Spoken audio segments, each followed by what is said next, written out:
गणित दिलेल्या एका ठराविक रकमेवर 4 वर्षासाठी दरसाल दर शेकडा 10 दराने सरळ व्याज व चक्रवाढ व्याजातील फरक 1282 आहे. तर मुद्दल किती? बघा, सर्वप्रथम तुम्ही जे ट्राय करणार आहात किंवा तुम्ही जी पद्धत ट्राय करणार आहात त्याने कमीत कमी 7-8 मिनिटं जाऊ शकतात. आता ह्याला शॉर्ट ट्रिक पण आहे, मी नंतर सांगेल तुम्हाला, ठीक आहे. पहिले तुम्ही जी पद्धत ट्राय करणार आहात ती कोणती पद्धत आहे? पहिले तर तुम्ही चक्रवाढ व्याज काढणार 4 वर्षाने, 10% दर दिलेला आहे. तुम्ही एक मुद्दल मानणार की 10,000 ती मुद्दल आहे. सुरुवात पहिला ऑप्शन घेतला, त्याच्यावरती 4 वर्षासाठी आहे. मग 110 गुणिला 110 गुणिला 110 गुणिला 110 छेदामध्ये 100 गुणिला 100 गुणिला 100 गुणिला 100. तर ह्या 2 शून्य, हे 2 शून्य कटले तर इथले 4 शून्य गायब होतील आणि इथले 4 शून्य गायब झाले तर इथले 4 शून्य गायब होतील. याचं उत्तर येणार आहे 14,641. हे काय येणार आहे तुमचं? ही रास येणार आहे. ही काय येईल तुमची? रास येईल. कशाची? चक्रवाढ व्याजाची. ठीक आहे, चक्रवाढ व्याजाची. मग ह्याच्यातून जर तुम्ही मुद्दल जर तुम्ही वजा केली तर ह्याचं तुमचं व्याज किती येणार आहे? 4,641. हे काय झालं? चक्रवाढ व्याज. कॅल्क्युलेशनला खूप वेळ लागणार आहे. आता मी सॉल्व्ह करून बघितलंय म्हणून मला येईल. पण नंतर तुम्ही काय करणार की 10,000वरती सरळ व्याज काढणार. सरळ व्याज किती आहे?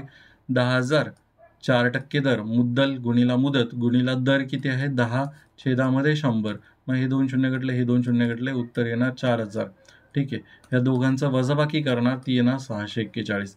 मग आपल्याला जो सरळ व्याज आणि चक्रवाढामधला फरक आहे तो 641 न देता किती दिलेला आहे? 1282 दिलेला आहे. आणि तुम्हाला काय विचारलेलं आहे? किती मुद्दल किती?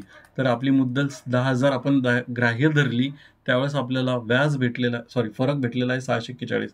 तर ॲक्च्युअलमध्ये किती? ठीक आहे, ॲक्च्युअलमध्ये किती? ॲक्च्युअलमध्ये हे दिलेलं आहे. तर ॲक्च्युअलमध्ये किती? तिरकस गुणाकार केला तर x बरोबर येणार आहे 20,000 रुपये. ठीक आहे, कारण की याच्या डबल आहे. ठीक आहे, मग ह्याच्या दुप्पट केली तर तुम्हाला 20,000 भेटेल. आता हे पूर्ण कॅल्क्युलेशन करायला तुम्हाला कमीत कमी 4-5 मिनिटं जातील आणि उत्तर बरोबर येईल, ह्याची शाश्वतीने. बघा, ह्याला शॉर्ट ट्रिक आहे. शॉर्ट ट्रिक म्हणजे काय? तर मी एक फॉर्म्युला तयार केलेला आहे. तुम्ही जोपर्यंत अंशामध्ये 1 येईल, कसं ते सांगतो मी तुम्हाला.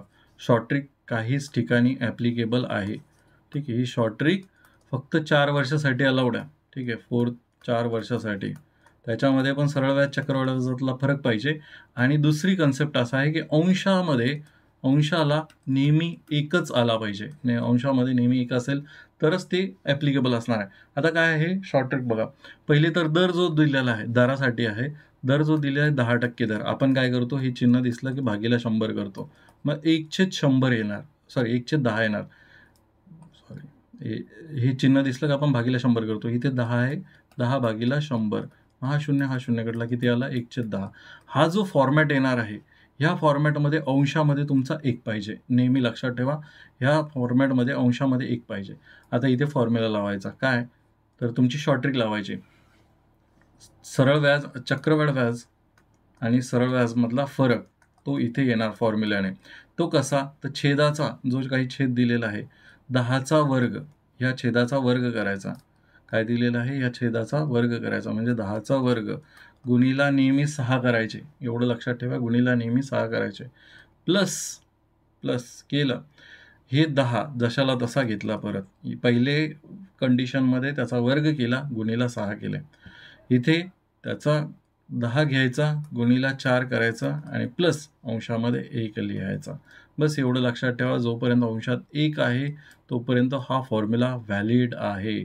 जसं की तुम्ही 5% जरी दर घेतला, 5% साठी किती येणार आहे? 1/20 येईल. मग इथे अंशामध्ये 1 आहे तर तुम्ही इथे फॉर्म्युला लावू शकता की 20चा वर्ग गुणिला 6 प्लस 20 गुणिला 4 अधिक 1.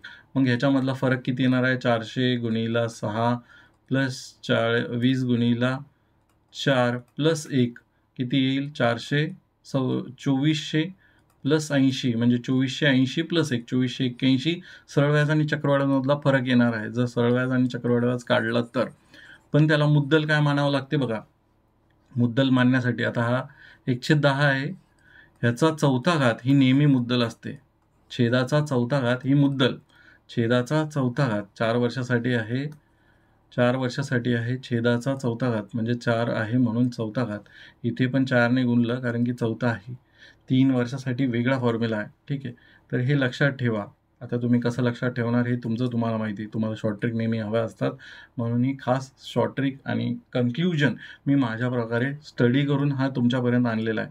मला वाटत नाही कोणत्याही यूट्यूब चॅनलवरती, भले हिंदीच्या यूट्यूब चॅनलवरती सुद्धा गेलात तरी ही शॉर्ट ट्रिक तिथे कुठे अवेलेबल असणार आहे असं मला मुळीच वाटत नाही. असू शकतं, एखाद्याने माझ्यासारखी रिसर्च केलेली असू शकते, मी त्याला नाकारत नाही. पण मी आजपर्यंत तरी बघितलेलं नाही. मग ह्याचं काय येणार आहे? 10चा वर्ग 100 गुणिला 6 प्लस 40 प्लस 1 किती येणार आहे? हे 600 होईल. 600 प्लस 40 म्हणजे 641. कधी? ज्यावेळेस 10चा चौथा घात ज्यावेळेस असणार आहे त्यावेळेस आपली मुद्दल किती आलेली आहे? सॉरी, चक्रवाढाचा आणि सरळ व्याजामधला फरक 641 आलेला आहे, पण गणितात किती दिलं आहे की 1282. तर आपली जी मुद्दल आहे 10चा चौथा घात म्हणजे किती? 10,000 येणार आहे. सरळ 10 वरती 4 शून्य. चक्रवाढ व्याज आणि सरळ व्याजामधला फरक आपल्याला जो आलेला आहे तो आहे 641, पण गणितात दिला आहे 1282.